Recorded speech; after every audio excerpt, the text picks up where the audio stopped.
Hey everybody, this is Anime Death Spiral. Welcome back. I am Nate. And I'm Remy, and I watch anime. And I watch anime sometimes too. Sometimes we watch anime. Sometimes we watch anime together in the night times, in the alone times. Yes, sometimes, I suppose. Occasionally. You know what? Now that you say that, not really though, right?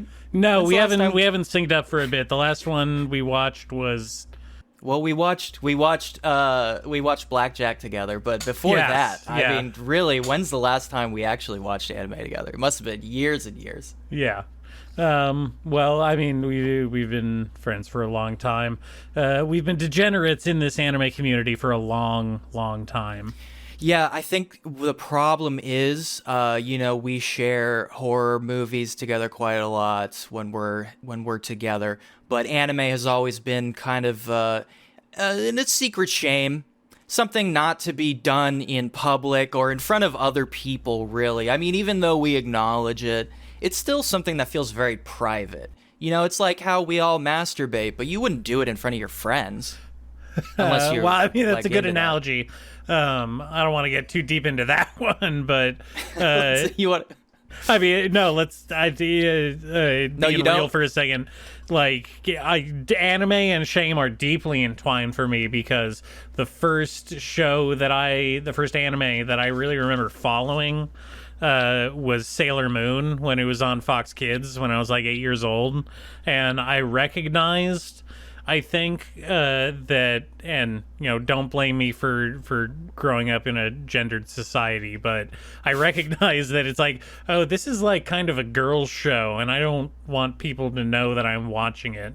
I love this more than anything in the world. I would die for Sailor Moon, but if a single person finds out that I'm into this, I will explode myself.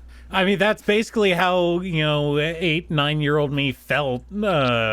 Because it was very emotional watching the finale, and I don't know if you're familiar, but it gets into themes of love and friendship and overcoming odds. No way. I know, right? What? Hey, I mean, you're not alone. Listen, I mean, I didn't share the shame so much. It's a lot for an 8-year-old to take in. Yeah, I was probably... Must have been post 10 when we watched, with my siblings, we watched the first Sailor Moon movie. And you know what? Like when Tuxedo Mask died, I mean, it really affected me emotionally. I was like, damn, dude. I'd never seen something go that hard. Well, that I wasn't my understanding of cartoons up until that point was like Rocko's Modern Life. I was like just starting to get into The Simpsons at that point and understanding jokes and actually starting to laugh and like understand why it was funny. Simpsons slowly deforming your brain. Oh no, my brain is a tangled thicket of Simpsons and anime and and other strange arcana from 90s media. Yeah, if you could have had like a CT scan during the formative years of watching The Simpsons, you would have seen new wrinkles being formed like along the surface of your brain. And they would look like Itchy and Scratchy. Yeah. There was something before that. Well, okay, hold on. Shame. What was the first time you remember feeling like ashamed of watching an anime? Well, no. Oh, yes, that reminds me. I was gonna say because of the Sailor Moon thing. I mean, I'm a fairly shameless person. It's what I admire about you. The thing that threw me back when you mentioned that is that even before I started watching like more and more anime, I started watching anime pretty early. I mean, including like Pokemon and stuff, like way back when. But like by the time I was like in 5th, 6th grade, there were across the playground there were the rumors about if you go on the internet and you go to certain websites, you can see Dragon Ball having sex with Sailor Moon. I swear to God. And we're like, no way, that doesn't exist. And it's like, no, I swear to God, it's true. And by 6th grade, we're in the computer lab at school. You wouldn't be able to find that kind of stuff on the internet? No, I mean, not on the internet. The internet's for adults, and adults would never be into cartoons.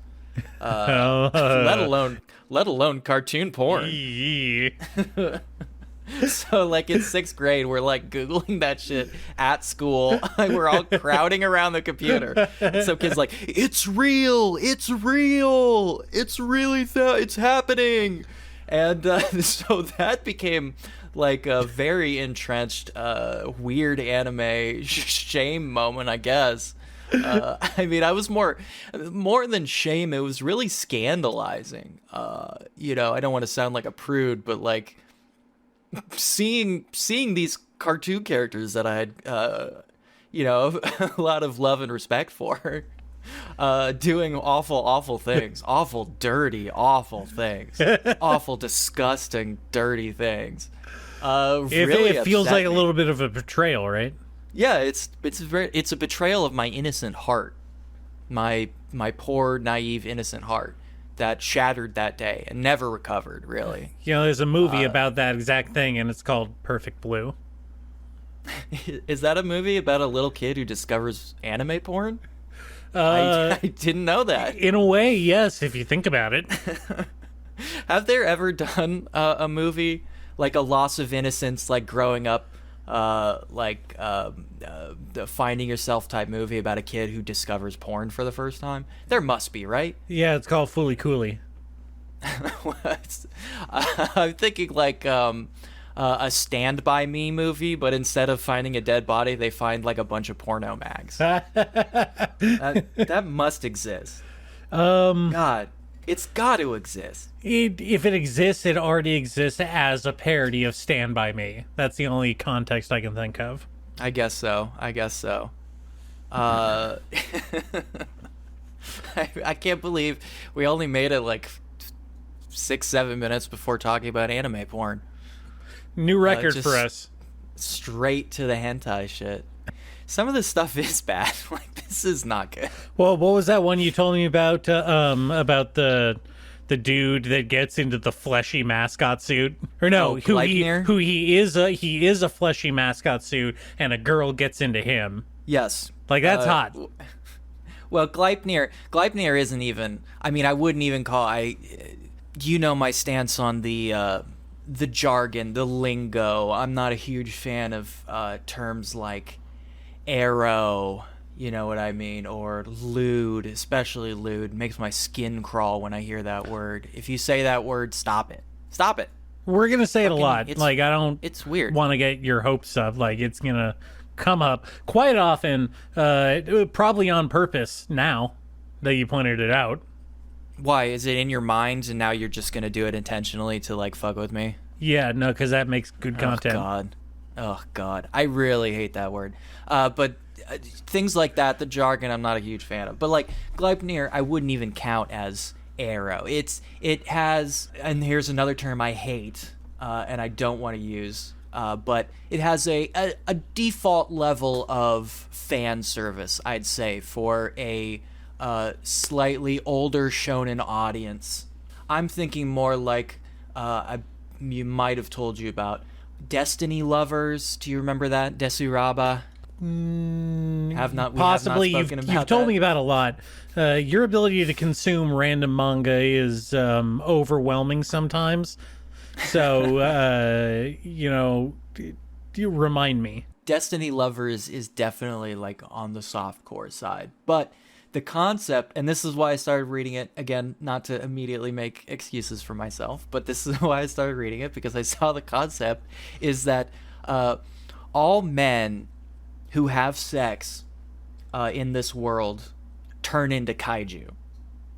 Like, post-nut, like, go kaiju mode. And so, obviously, this is a big problem. This is a very big problem.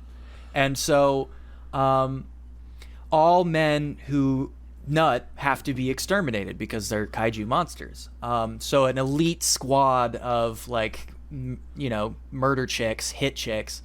Wait, why does it have to be women? Because they don't turn into monsters. Only men turn into monsters? Only men who nut turn into monsters. Okay, all right. Okay, specifically nut inside. You Um, can pull. Apparently, you can pull out. why don't they do a fight a fire with fire thing and have like a dude on the force who can nut on command to turn into a monster to fight the monsters? Look, hey, you don't want to get ahead of yourself. This story has a lot of twists and turns, okay? If you're curious about why, you can get into the series. Okay, no, far be it from me. Yeah, I mean, hey, there's a lot of plot twists. The point being, like, the society has basically eradicated most men, and it opens with our main character being black-bagged, thrown in a van. He wakes up in a testing facility, right? Oh, and, yeah. And he's been collected along with another handful of virgins. Oh, I'm into it. Yeah, and the purpose of this experiment is to see, like, what is the actual trigger? Like, at what point of, like, sexual activity turns these men into kaiju, right? So there's lots of, as you can guess, sexual content. Of course. Yeah, lots of edging. if you're the kind of person who's into that.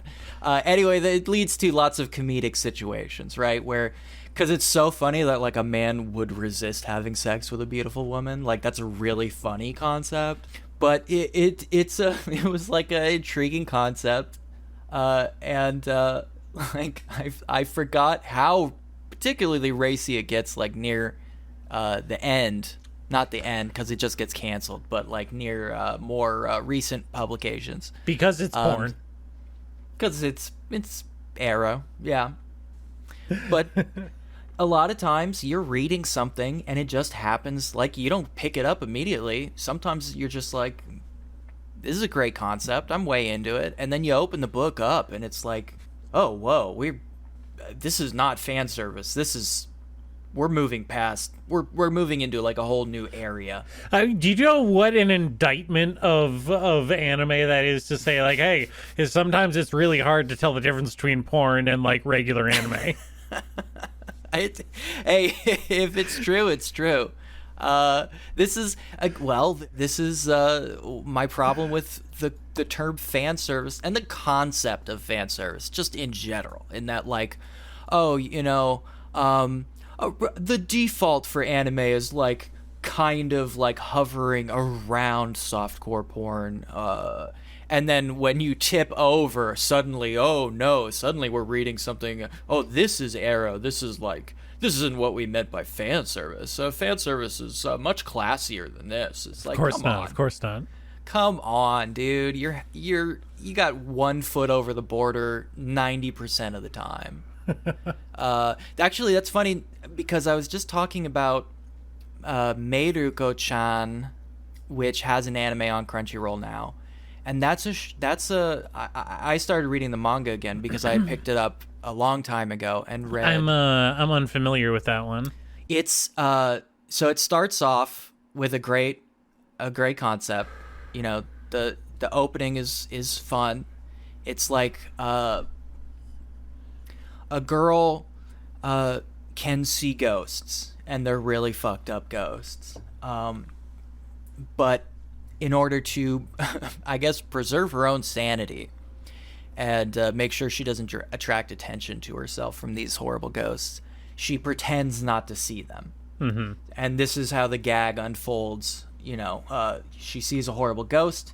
She does her absolute best to pretend it's not upsetting her.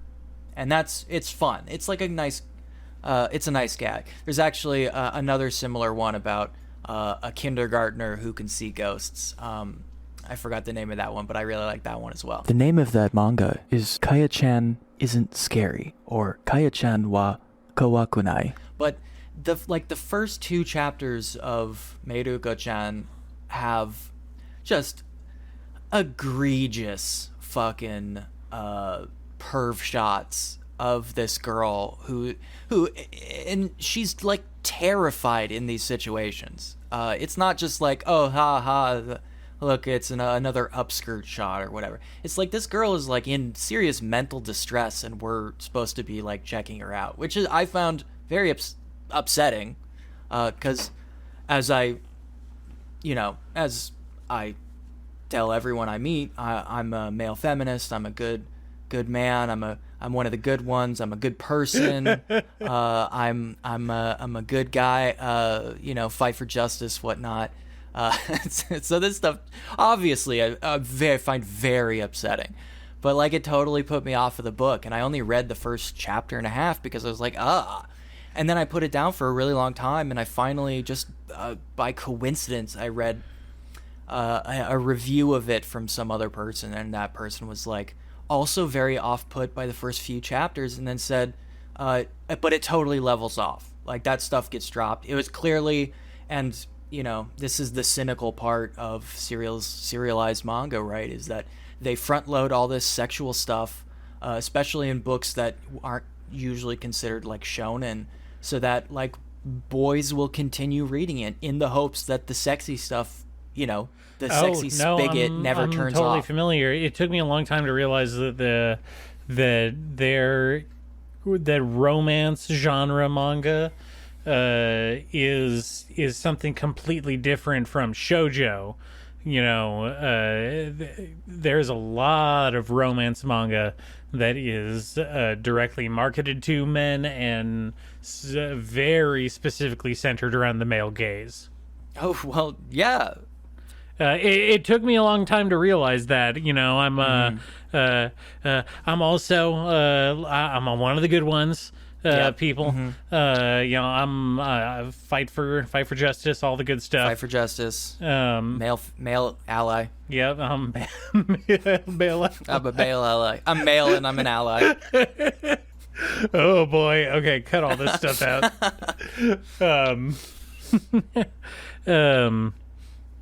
But I didn't realize for a long time that there was a difference between romance manga and shoujo manga, which is more actually centered or marketed towards the female audience. Right.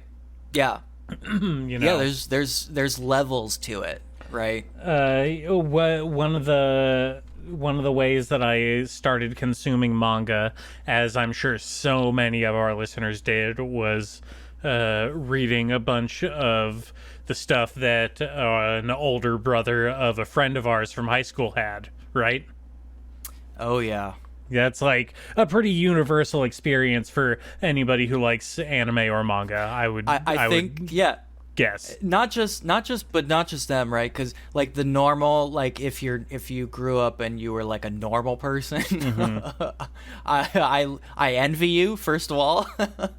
Second of all, this would be like your older brother's friend, like buys you wine coolers, or like hands you down a Maxim or whatever. And so he had a couple series where it's like, I was flipping through them and like, I don't want to be caught reading this, because it's like semi-pornographic, showing ample full-on breasts, nude breasts. Full-on breasts.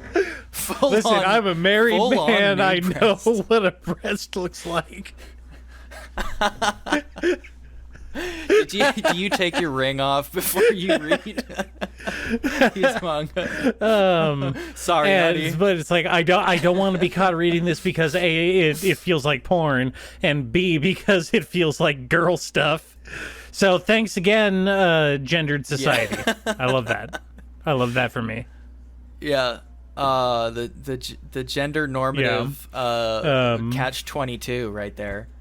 It's upsetting. Okay. It's really strange. But we should probably reset. There's too much about porn. Like, I cannot believe we talked this long about porn. Let's take a break. Let's take a break, and then when we come back, tell me what you've been reading the last week. Sure. Okay.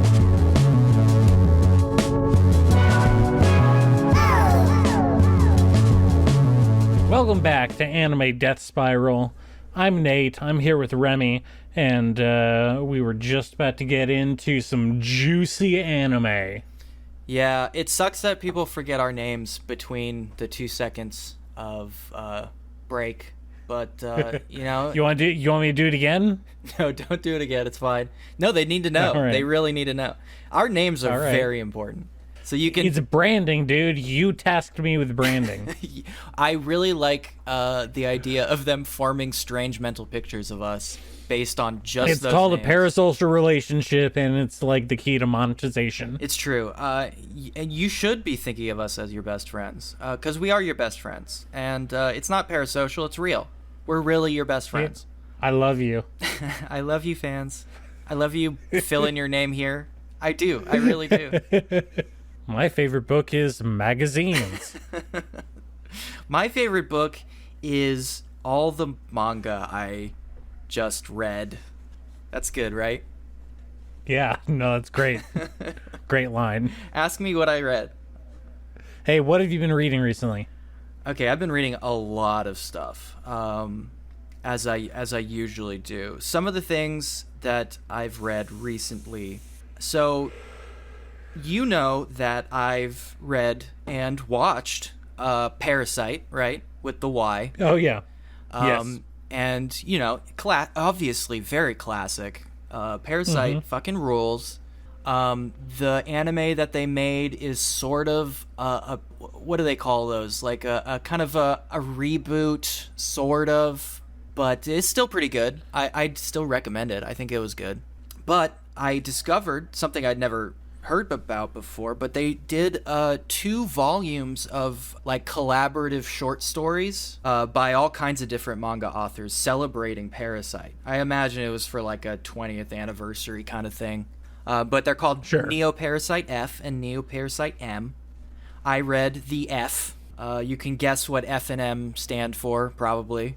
So the F is a series of sort of like more shoujo-inspired short story Parasite things. Some of them take place within the continuity. Some of them are just completely new stuff. They're all really interesting. And I really like these collaborations. One, because I often find it very difficult to find new stuff to read, and when you get exposed to a bunch of different authors and art styles at once, it's nice to be able to like pick through them and find what you like. And 2, because it's just, as most of the authors write in their notes, it's nice to revisit the Parasite universe. It's really unique, even though it sounds very generic. Parasite is very basically Men in Black. I mean, it's this is not a super new concept, even when it came out. But it's the way Shinichi and Migi like interact with each other is like really sweet and unique, and the way their relationship develops is really sweet and unique. So other people coming in there and being like, I also really connected emotionally with that is very cool to see. I really recommend F. I'm gonna read M and see what's up. But if you like Parasite, that shit is fucking dope.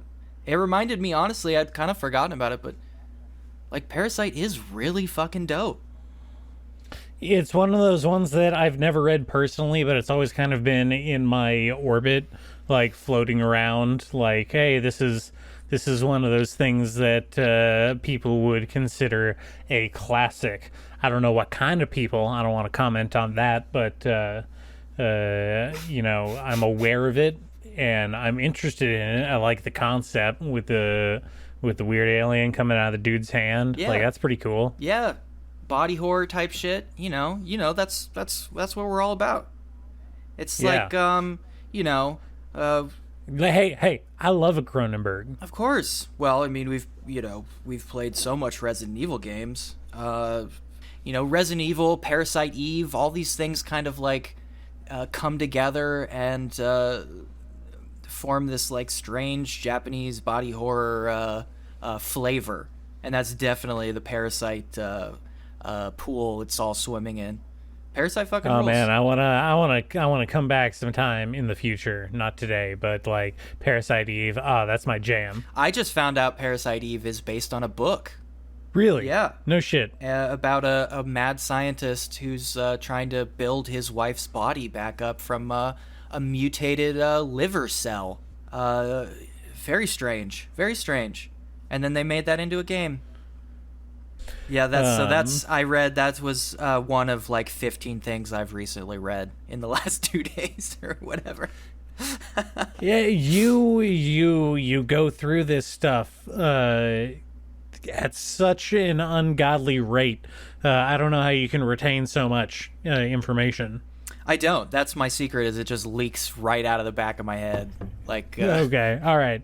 Anyway, just to I know you read Fujimi Lovers, which is really, really fucking good because it's one of my favorites and I couldn't stop talking about it.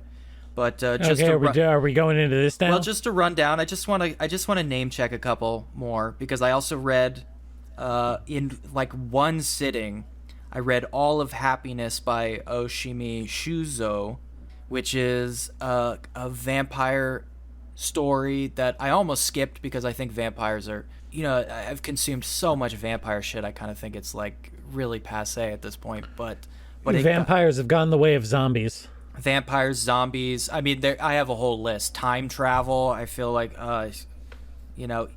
dreams. People living in dream worlds. I don't know. There's a whole thing. But it just, even through that bias, it just fucking got me so hard. I think it is like legit a masterpiece. It's fucking rules. Okay. It's 50 chapters or so. I also read some short stories by Kanako Inuki, which are all these like weird little urban legend horror stories, and she has one of the most incredible art styles. Her facial expressions are absolutely one of the best things that have ever been drawn. I'll link to one of the pictures because they're fantastic. And like 4 other things, but it doesn't matter. You finished Fujimi Lovers finally, even though it's only 12 chapters. Well, yeah, it's a quick read, Yeah. So that was probably the thing that I finished most recently. I read that yesterday, and I mean,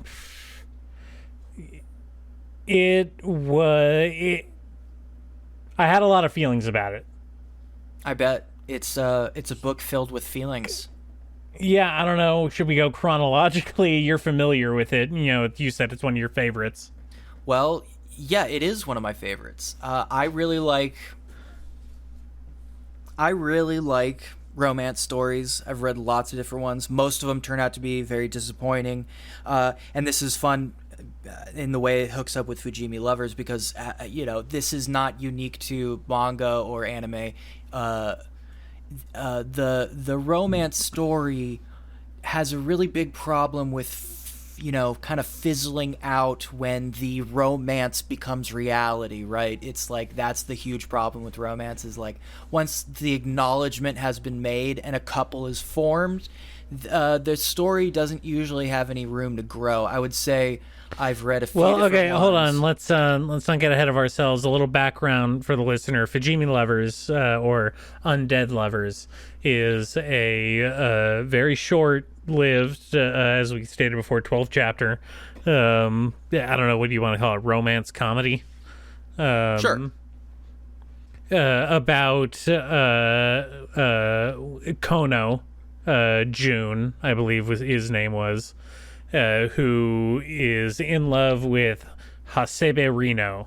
And every time that he confesses his love and she reciprocates the feelings towards him, she disappears and reappears somewhere else in the world as a completely different identity. And the world changes to fit that new identity. And only Kono remembers. Yeah. Appreciated, points for originality, always. Of course. But I think the bigger question, and the story is not shy about it, is like it asks like, what is love? And it's like exactly how dedicated do you have to be to love for it to count? Oh yeah. I think that's what... Which is big. That's a big topic. It is. It's huge. It's great that this kind of sort of goofy comic with what seems to be at first blush a very like paper thin gag, is able to explore something so much deeper than your average like romance manga. It delves into something that is like so much more fundamental than say something like Horimiya, which is about can you love someone even though like they have a hidden side, right? And you know, that's an example of a comic that when the main characters realize the answer is yes, there's no room to grow and the whole thing fizzles out. And I'm just going to interject to put in a spoiler warning for anybody listening here. We're going to probably talk about a whole thing in depth, so I don't want to be on the hook for that. If you care about spoilers, I feel sorry for you. Grow the fuck up. Like, hey, it's etiquette. It's polite. That's why we do it. Okay, I'm sorry. I didn't mean to assault you. You're our friend, and I would never be mean to a friend. Now, getting back to Undead Lovers, I did have some real like points early on where I was ready to dip. Of course. You know, so we start off with Kono as a little kid, and that's where he first meets Hasebe. And they're in like, I don't know, first grade or something. Mm-hmm. And that's the first time she disappears. And he doesn't meet her again until he grows up and he's in either late middle school or he's just starting high school. And that's when he meets her again. And she disappears several times over the course of their school career. But then, you know, this is all kind of pondering on that question on, like, how long do you keep loving a person if they just keep disappearing from you?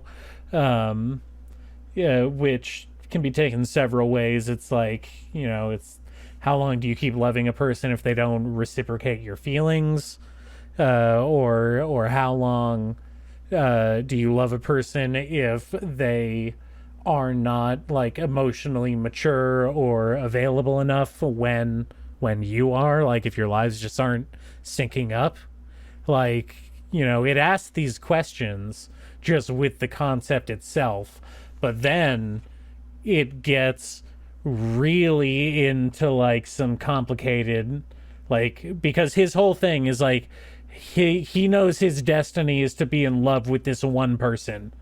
And he loves her no matter what version she kind of reappears as. Yeah, whatever manifestation or avatar that they take on. Oh, also just quickly, it starts with him entering college. Just so that seems like a little deal, but also like no manga characters are ever actually like above high school level, so I just think it's a little noteworthy. That he's a college student. Okay. So just say it. Maybe it makes some parts better. Maybe it makes some parts, specifically as some parts worse. But just you know, just keep that in mind. So you know, this just keeps happening, and he's dedicated. He knows no matter what that he's gonna love this person. And the plot really decides to go like hog wild on that concept. Yeah. Because then it's like asked like, well, now he's in college. What if she reappears as a high schooler? Mm-hmm. Which made me feel very uncomfortable. And then it goes even further, because then it's like, what if like she reappears as like a really little kid? Yep. Which made me feel even more uncomfortable. There is some age stuff, but age stuff's not the only thing that happens there, though. It's not the only thing. I think it's worth talking about, though, because that's kind of a statement. Oh, definitely. Yes, it definitely is. But it's also I think just saying it like that doesn't do it complete justice, because it is an exploration of like, are there different kinds of love? Is affection love? Is connection love? All these kinds of things. I think it actually handles it. If you just read a description of that, I think it sounds pretty skeevy. I could give it up for that. That's definitely true. It made me felt skeevy reading it. Yeah, it definitely does. But I think they handle it in a really interesting way. I don't think it dips into bad crime territory. Yeah. Let me say this. I think Fujimi Lovers is really unique in the way it explores, first of all, how long it takes for somebody to fall in love, which is not like something a lot of things are willing to talk about, because it can be kind of uncomfortable to be like, love at first sight doesn't really exist. Like, it does take a little while for somebody to like ease into stuff, and you really need to like make an effort to connect to human beings, which is kind of a bummer for some people, I suppose.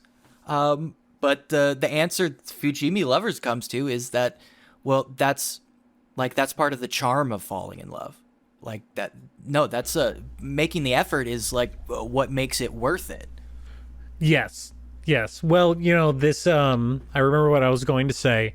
This ties into it, and I'm pretty sure the story starts with him in like about to graduate high school, because there's an extended sequence where one of her versions, I don't know if you want to call it that, is manifestations, is as a girl who had an accident, a horrible accident in her past, so that now she basically 51st dates it every day. Hey, no, that puts like a stink on it. It's much better than that. It's she her memory resets every time she falls asleep. Yeah. And so at first he thinks like, oh great, she'll forget about me every day, so that way I can still be with her, but she'll forget about loving me, and so she'll never disappear. Yeah, brutal. Fuck. Yeah. Which is a lot to take in. Damn. Yeah, I was saying it very flippantly, but when you repeat it back to me, it's like, God damn. Holy shit, yeah. But then, as one expects, he no longer becomes satisfied with that scenario. He needs to have as much of her love as he can tolerate, as he can have, and he like basically comes to the acceptance at one point that she's just going to disappear no matter what, because he can't help loving her. Yeah. Which is another awful fate. But yes, that starts with him like in high school, and they're kind of like it's very contrived, but there's a reason that they ended up living together. Oh, well, he like was like renting a room. They meet at the freshman mixer right before college starts, right? And that's they have this barbecue, and he meets her, and like the next day she doesn't remember him, and he gets really weirded out. And the freshman mixer. Yeah. You're making me remember now. Yeah. And because of the strange way that her manifestations affect the world around him, he kind of ends up in a position where he doesn't have a dorm room or anything like that, and he kind of ends up living in a shed outside of her grandparents' house. Yes. Yeah. And so that is the amnesia manifestation. And then they go on an overnight trip where he convinces her to stay up all night so that she doesn't forget, and she falls in love with him. You're making me remember all this stuff, and it's like breaking my heart all over again. This is like really raw for me. And disappears. Yeah. And so I'm trying to remember the next manifestation after that was as the after that was when she manifested as a high school student, as like an overly cautious high school student. She was like wearing the helmet and had the stranger alarm. Oh yeah, that's right. Oh boy.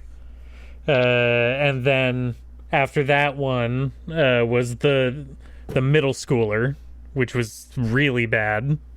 That was the point where I was about to like not go any farther. Isn't it an elementary schooler when he's homeless? Yeah. You're right. It's even worse. Yeah, I'd have to go back and reread them because I don't even remember the order or all of them. But no, you're right. It was an elementary schooler. Yeah. Yeah. But then after that, she manifests as a like taciturn bookworm who's like always repeating quotes about love and is writing a thesis about love. Yeah. And won't talk because she's embarrassed by her bad accent. Yes. Which I thought was fun. It's great. That's kind of a silly one. But then like it really tries to throw the audience for a loop because the final one is, what if she manifested as a guy? Yeah. And it's like your life has been committed to finding this one person over and over again and falling in love with them over and over again. And it's like, exactly how much does that matter? And he comes to the conclusion that it doesn't matter. He's going to love Hasebe Rino no matter what, even if they're male. Gender ideology alert. Which, by the way, the conclusion or the climax of that arc had one of the funniest panels that I've ever seen in manga. Is it the two double eagles? Yes. I post that one a lot. It's one of the best things. This is a very funny manga. It's really it's absolutely hilarious. Like, I have to stress it's a comedy, but also it's like very soul-wrenching. Yeah. It's incredible.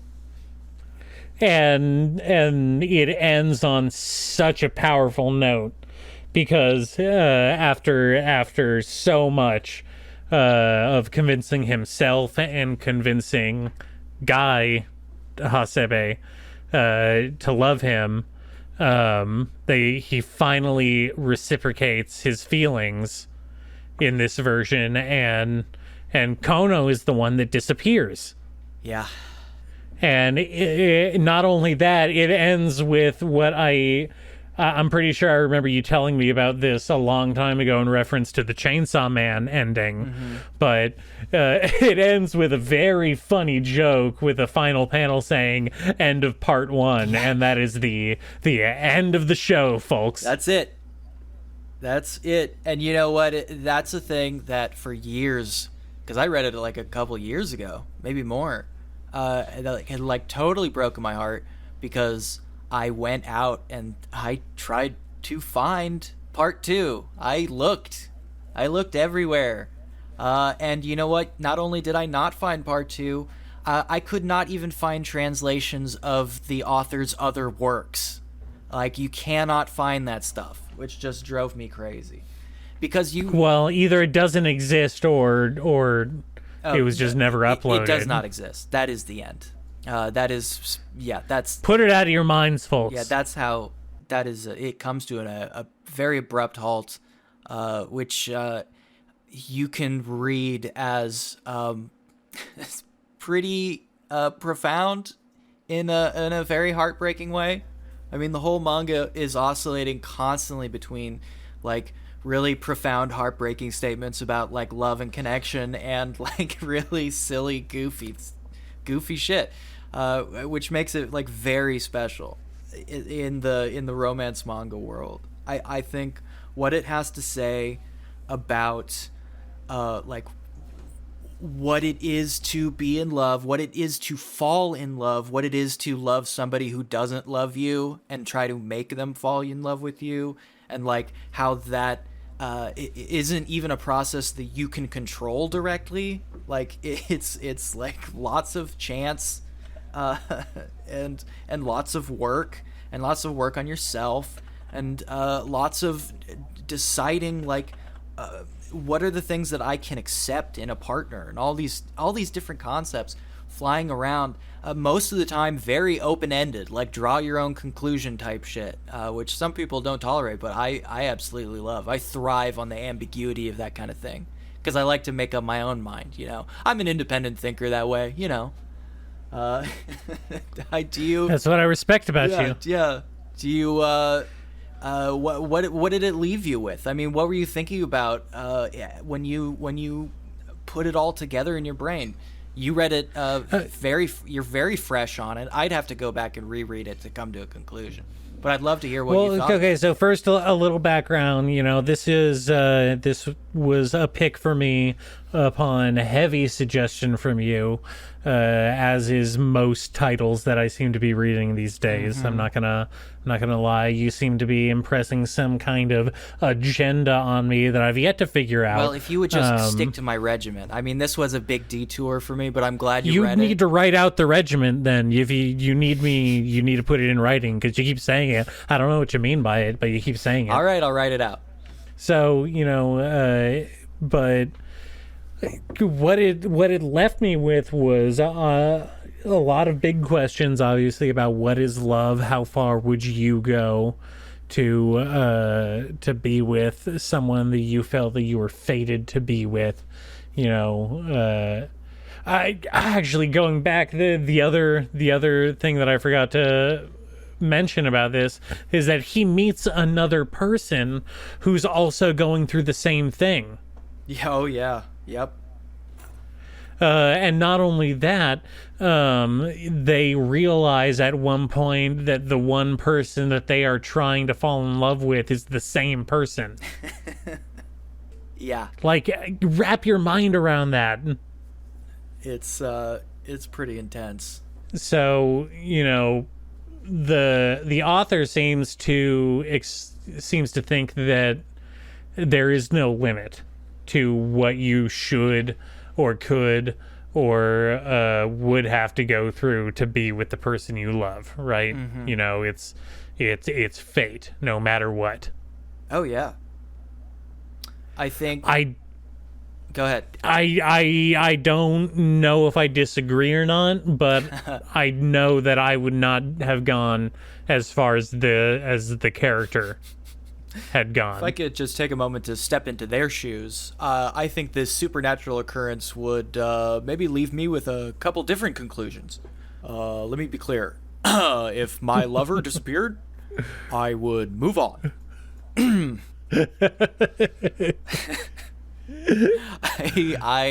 I think since I've read so many different like romance comics and Ladies and gentlemen, the President of the United States. Let me be clear. Romance manga is pretty much all the same. So finding any kind of unique spin on it and like deeper exploration of these themes is like so magical to me because I am truly a romantic at heart. And I am a sucker even for the most basic ones like My Monster or Horimiya, or I was reading like Shikimori's Not Just a Cutie, all the kind of like more basic stuff.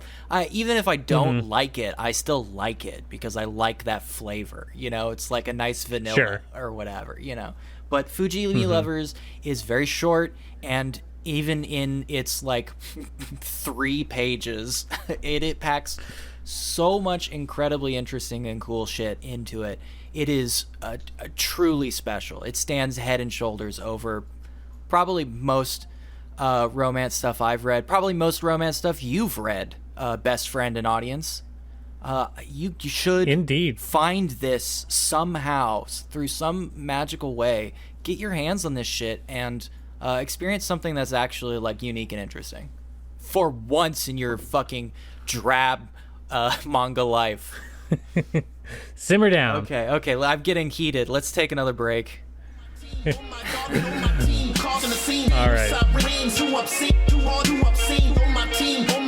Wow, okay, it took me a little bit, but I think I caught my breath. I really got to push that stuff out of my mind, and thank God a bombshell was recently dropped within the last, I don't know, what is this, like 72 hours, that Naruto in totality is finally ending. They are putting a bullet in that young man's brain. It's now hold on. Now, when you say in totality, you mean not just Naruto, but Boruto too? I'm reading a special news break that is explaining to me that Boruto is ending. It is done. All right. Naruto has been running since 1999. Hell yeah. I just really cannot stress that enough. This is some shit. Let's take a moment. Let's commemorate. Let's nostalgize. When was the first time you read Naruto? Well, I literally got the first volume in not hardcover, but like physical media, which is pretty rare in my manga experience, to be honest. Do not have a well, lot. It just shows how far we go back. I know. You know, we're from the ancient times. It's really intense. Do people still buy floppies? They must. Somebody's doing it. Well, I mean, nobody does it more than in Japan. Of course. Yeah, it's still huge there. People love their collections. Well, I will say, I've said it before, but like, if I could get translated versions of like, Young Animal or Shonen Jump or whatever, I totally would. I would probably pay for that. Not a lot. Well, you but see, I it's would. because if you have like shelves of manga wall to wall, it's like basically free insulation for the house. Yeah. Keeps it cool in the summer, warm in the winter. Yeah, it also keeps nosy people from staying for more than like 15 minutes in your place. They will peace out upon seeing your bookshelf.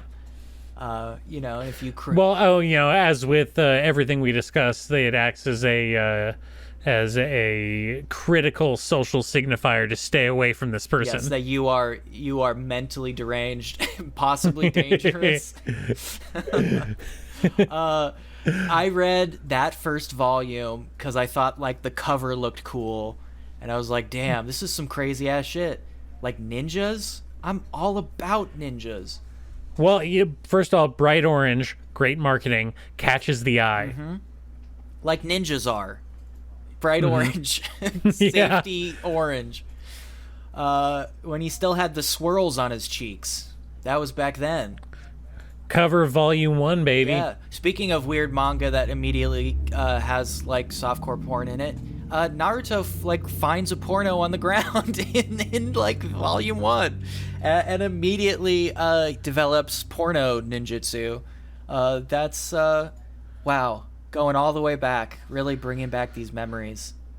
Well, you gotta catch him early with a little TNA. Well, that's the formula. Exactly. And then forget that we're talking about 13-year-olds. Yeah, and then he does try to date rape Sakura pretty soon after that. But we don't have to get into Naruto.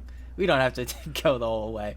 What's really notable is that we are approaching, like 22, 23 years? What year 24 is it? years. 24 years of almost 24 continuous Naruto running. And Boruto has so many episodes, too. Just squishing all that shit together. Plus, there's the gag comics, the spin-offs. Rock Lee has a spin-off. Sasuke has a new gag comic coming out. The funniest character, we can all agree. The straight man is always the best to center a gag comic around. Yeah, we really need more Sasuke content. There's like novels and shit. He's got a movie coming out, I think. Yeah, everyone loves Sasuke. Sasuke's so See, cool. I don't... First of all, I'm already naturally disinclined against anything that goes on too long. I like an ending. Which I guess we're getting now, but it's like, remember when we watched, we were watching True Blood for the longest time, and then we dipped out around like halfway through season 4, and then just watched the last episode. Yes, I do, because I was so confused.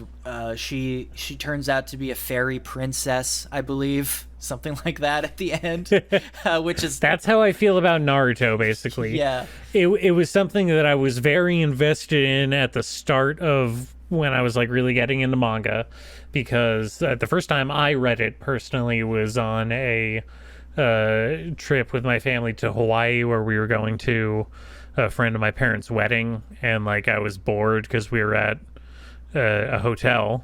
I mean, it was raining out, so I couldn't go to the beach. Yeah. So there was a Borders bookstore down the street.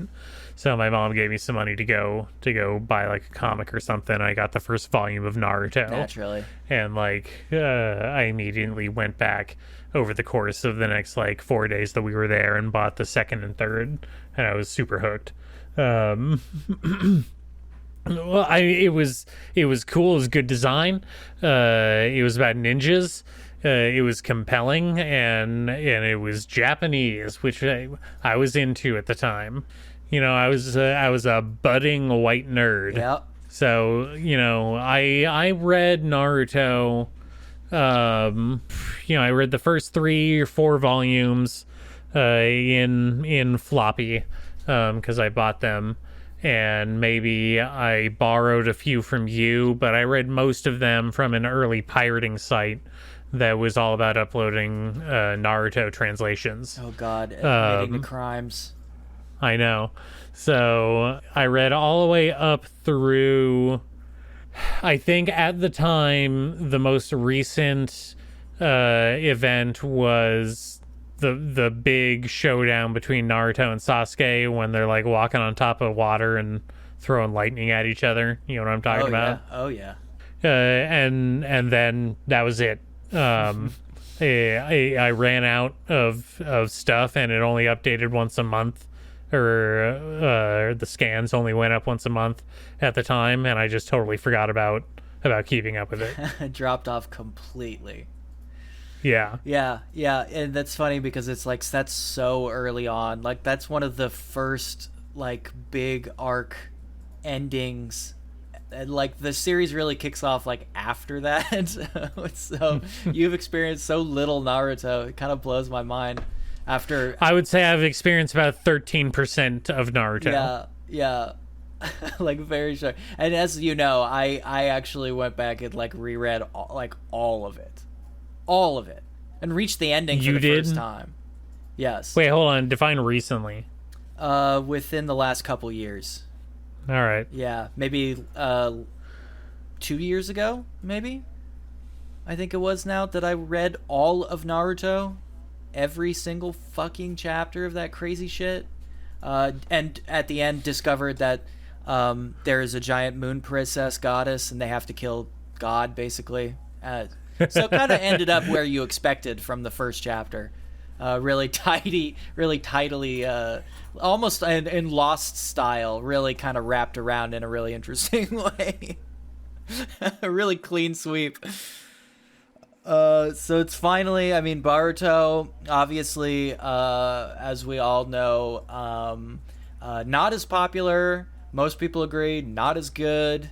Muppet Babies Naruto, somehow even more juvenile than Naruto. People didn't really connect to that shit. That's why they had to keep going and dipping back into original Naruto for Naruto content, which is pretty devastating for a series that's supposed to be a continuation. That's pretty sad. I think Punished Naruto begins appearing more and more in the Boruto show, though I'm not sure. That's just screenshots I see. I think this really is a mercy killing, if anything, you know? Well, it's like, I know it's he announced that he's going to start the final arc eventually, but just how can you even measure up to someone like One Piece with stuff like this? Naruto's been going on since 99. One Piece has been going on since 92. Something like that. Weekly, by the way. Yeah, it's up to well over 1,000 chapters. It's insane. You know what? Not everybody can do a sprint and a marathon at the same time. It's tough. You really need to have something special going on, and Naruto just didn't have it. Should have ended it the first time. Well, like I said, I think it should have ended whenever they made the switch to Shippuden. Death to Shippuden. I appreciate that somebody goes out of their way to confirm that, like, Naruto fucks. I think that's an interesting thing to double dip for, specifically. Well, I mean, it's the one thing that it's the one question that every fan has in common, right? Does Naruto fuck? Yes. When Hinata develops that crush on him, it seems like he doesn't even understand what sex is. He seems to not even understand the concept, despite reading all those porno mags. Very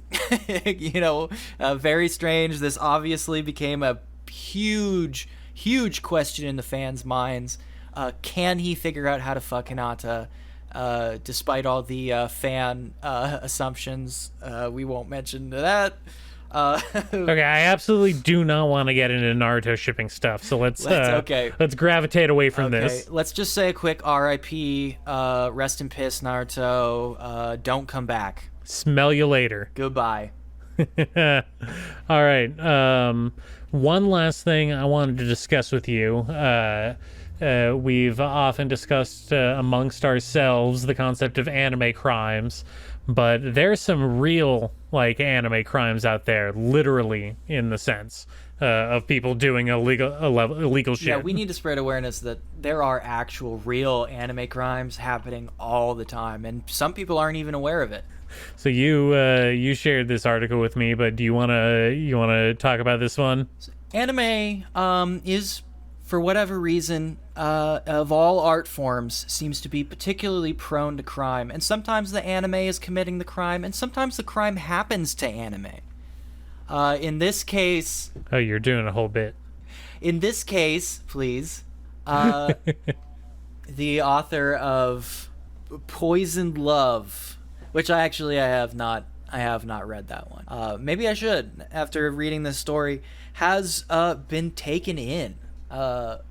Apparently, a man has been pretending to be Hollywood actor Mark Ruffalo, as we all know, the Hulk, the man, and the green guy has been catfishing this famous manga author, hitting her up for the rent money and whatnot.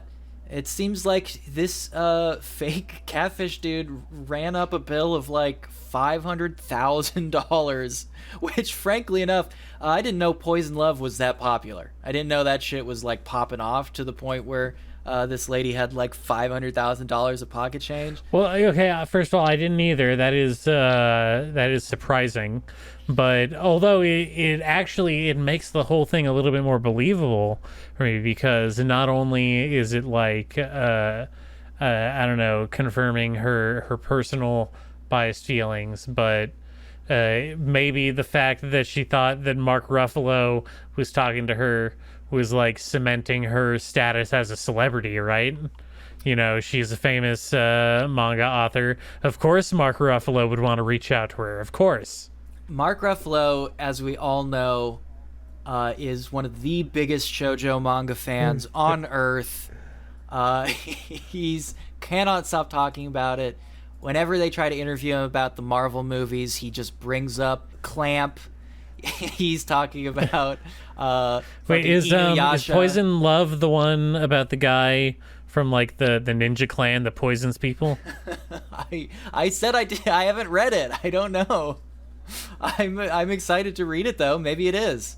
That sounds like a great Okay, premise. well, okay, it's not, because I'm thinking of a manga that you told me about. Oh, there you go. I think this is fantastic. Obviously, this is objectively a good thing. More people need to reach out to famous manga authors and catfish them. Yes. Ask them for money. They got it, people. Yes, I have been pretending to be Robert Downey Jr., and I have been emailing Ichiro Oda every single day. He doesn't seem receptive right now, but, once I kind of get in there a little more, I do think I can get about 200 mil easy.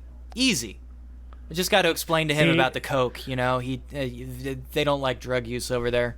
See, that's funny because I've been pretending to be Tatsuki Fujimoto, and I've been trying to catfish Jamie Lee Curtis because she's such a big Chainsaw Man fan. Of course. That sounds like that's a tighter, that's a high wire act, I'm trying to put a couple layers of obscurity in there, cover my tracks. Yeah.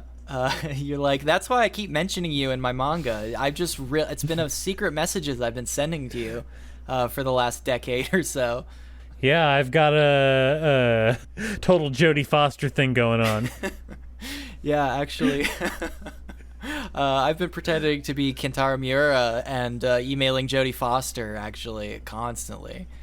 She doesn't know I'm dead yet, so it's still working out. Not a huge Berserk fan, but she does love Gigantomachia, so I think that's the angle I've been playing. I'm working on. Turns out she's actually been catfishing other people, so looks like we're both out of luck there, though. I'm going to have to remain poor for another year or so until this fucking Robert Downey thing pays off. Okay, this guy was able to get $523,000 out of this manga author pretending to be Mark Ruffalo. Like, it's got to be more complicated than it sounds, because it sounds so easy. Well, it's like Mark Ruffalo is a guy. I mean, I've read his Twitter account. He is exactly. He's very congenial. Like, you want to be friends with him. Well, he's also very. Sorry, Mark Ruffalo, but you're a basic bitch. Like, you don't have like he seems like a very easy person to impersonate. He's the kind of guy who like just kind of talks in like vague platitudes. He he doesn't exactly have like a huge amount of like personality. I don't know why I'm shitting on him so hard. He just seems kind of a bland guy, which I think makes him perfect for the MCU, personally, and perfect for catfishing. You do want somebody who's, like, doesn't have a lot of things you can, like, hook onto and, like, Google. You know what I mean? Sure. I think that if I was going to catfish somebody, I would pretend to be James Woods. I don't think anybody's really sure whether he's alive or dead these days. And his fans, I mean, the modern day fans are dumb as fuck. I mean, they are like some of the dumbest people on earth. I would just have to train one of those audio AIs with some Hades recordings. Yeah. I think that's a freebie to anyone who's been considering this line of work.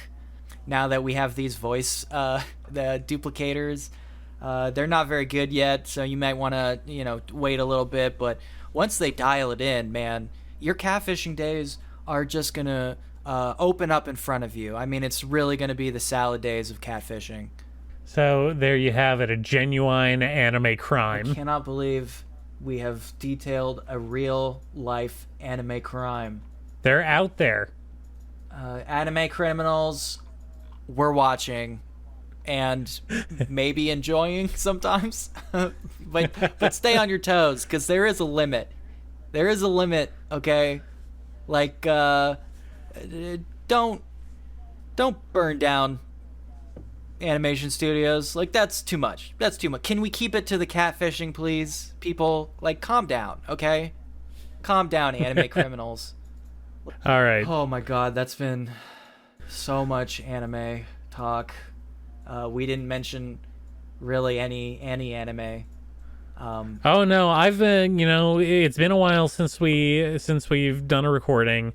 I feel like I've done some training since then. I went up on the mountain, sat under a waterfall a little bit, So I've got plenty of stuff that I want to talk about. Okay, you good. know. Okay, good. Fujimi Lovers was just the most recent, but I just recently read Fire Punch for the first time. We can get into that next time. I got a lot of feelings about that one, especially as a companion to Chainsaw Man, which is so hot right now, as everybody knows. So hot right now. I don't know. You wanna lead us out? Yeah, let's say maybe possibly next time we'll actually talk about something that has animation in it, but no promises, of course. I know this is Anime Death Spiral, but you know, you're gonna have to keep checking in. That's gonna be kind of a cliffhanger for you. Like next week, are they gonna talk about like a cartoon? And all I can say is tune into next episode of Anime Death Spiral and we might talk about a cartoon. Thanks, Nate. Thanks, Remy. Thank you, best friend, for listening to this. I'm so glad you joined us to hang out on the couch and talk anime with us. We genuinely care about you, and we are your friends. It's always good having you around. It's always good having you around. We'll talk later, okay? DM me. Bye. Bye. Bye.